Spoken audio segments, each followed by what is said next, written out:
আপনি এরকম ব্যবহার করছেন কেন? তাহলে আপনি বুঝিয়ে বলবেন, আপনি কেন চিল্লাচ্ছেন?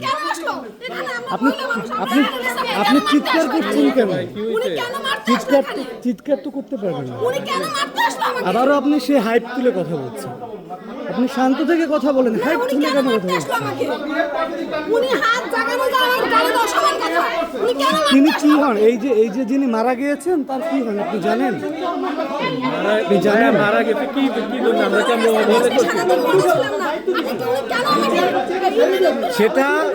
সেটা হচ্ছে, আপনারা যদি এখানে চিল্লাচিল্লি করেন, এখানে যার স্বজন যারা আছেন তারা চিল্লাচিল্লি করতেছেন, এখন আপনারা যদি করেন ওয়েট সেটা আপনি কিন্তু তর্কই করছেন। আপনি তর্কই করছেন আপনি তর্ক করছেন কেন? আপনি বুঝুন না করে সে তর্ক করছে কেন? এখনো দেখেন, এই দেখেন। আচ্ছা, আমার কথা আমাকে আসতে বলছেন না, আমাদের